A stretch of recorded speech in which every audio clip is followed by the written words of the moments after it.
started making friends, and now I have an amazing circle of friends that I hang out with and that I write with and that I play shows with, and I honestly couldn't be happier. I'm so glad to be here. It is a unique town because you come to Nashville and it's the music, and it is the music industry. Nashville is, and it can be the most cutthroat place in the world to be if you're trying to break into the business. But at the same time, you're not going to find a nicer group of people willing to work with you and teach you and learn and write songs with you. It's just weird. Yeah, and I mean it's very encouraging. That's the thing. It's like you can't go into the situation thinking people are out to get you. And you can't go into the situation thinking that you have nothing to learn. That was a big thing. Like my first meeting that I had, I moved down the end of January, like January 29th or something like that. And I had a meeting with a very, very important, like high up there music attorney who like creates contracts for like, record labels and artists and stuff. So he's seen a lot. He's seen a lot of artists come through. And, he basically told me that I was not good. So here I am, like completely alone. And I have this like very important guy basically tell me in my face, like, you've got a lot of work to do. And it's moments like that where he wasn't trying to like make me feel like garbage. He wasn't trying to hurt me. He wasn't trying to like make me give up. Well, maybe that part. But his point was that he's like, look, you're not going to get anywhere doing that. So here's my advice. Go home and work. And he was doing it to help me. That's the thing. Like a lot of people are afraid of the truth, afraid of criticism, but that's the only way you're gonna get better, just hearing that. And you take everything with a grain of salt, and, there are people that are very encouraging and people that see potential in you. That's the big thing.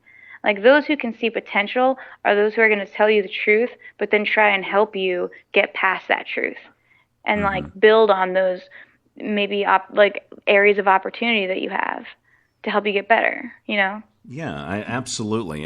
It sounds like you probably took what he said and you probably learned from it and grew from it. Oh, definitely. I remember like when I heard that, I sat in a meeting with him and like 3 or 4 other people who are also kind of important. And, there's always light at the end of the tunnel. And just because one person said something like, disheartening about your work. At the end of it, when I left that meeting, I left with 2 business cards and like, those contacts, and I ended up becoming pretty good friends with those 2 other people that were in the room. So everything sort of happens for a reason. And, I took that in stride, and I went home and I wrote a bunch of new songs and went back like 2 weeks later, and just to show him that I was trying, that I was making progress. And it's all about working towards something, like working towards those little goals to become successful. Absolutely. So you're such an inspiration because you left your small pond, you came to Nashville, I'm guessing just with nothing. And basically. And you're scratching and clawing, and you're trying to make it and do something that you love doing. And that's just a great story in itself. Oh, well, thank you so much. Yeah. Whether you make it or not, but I have all the hope that you will, because you are talented. Whether you make it or not, at least you won't have to look back in your life and wonder, well, what if I would have tried? Exactly. And that is so much sadder. Yeah. Yeah. Than failing. I would rather like move down to Nashville and have given it my all, and maybe I don't become the next Carrie Underwood, but at the end of the day, hard work gets you somewhere. It does. It's got to. So maybe you don't end up like as the next Taylor Swift, but that's not to say that you won't have a successful career doing something. Doing something that you relatively enjoy. Because you're here for a reason, and doors open. So it's all just how many doors you're gonna knock on, and like how long you're gonna keep going. Because you have like 49 doors that you've banged on, and none of them open, and you gave up right before that 50 door. But that was the door that was gonna open for you. Right, exactly. So just never stop knocking. Well, if you didn't make it in the music industry, you could be a motivational coach. How about that? Oh gosh. Well, thank you so much. That actually, that's such a great compliment. Thank you. Now, I want to talk a little bit. We got to start playing music. Or we're going to run out of time. Oh gosh. So, see you right now. What is this song about? Okay. So there was,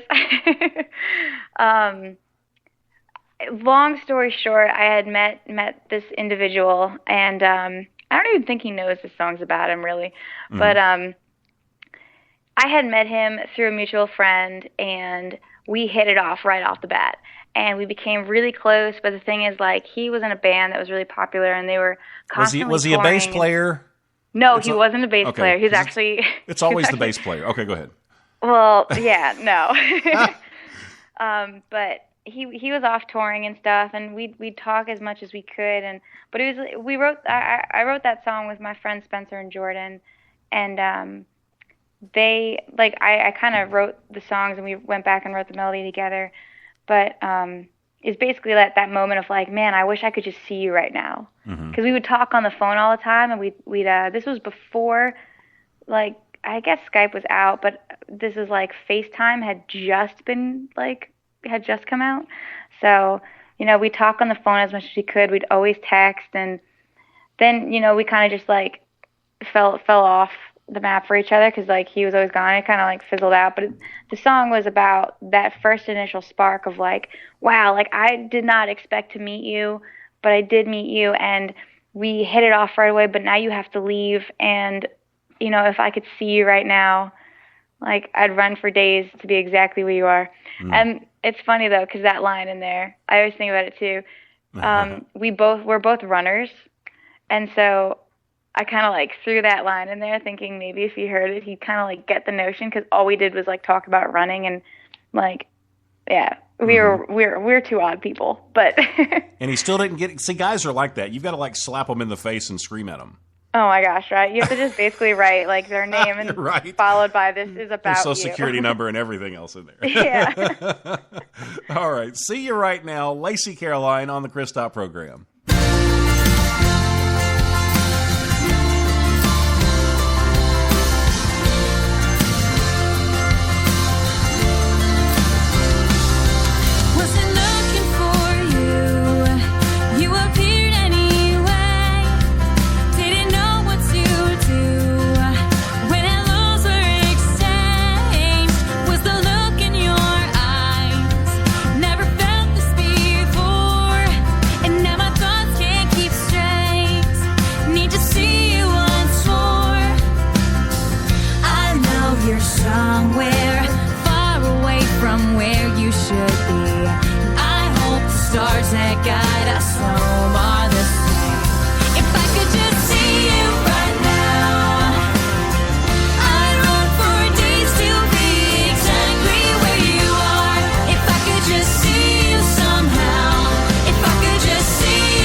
that guide you only to me. Bam. Automatically one of my favorite songs. Oh, thank you. Just automatically one of my favorite. Now, when did you write that one?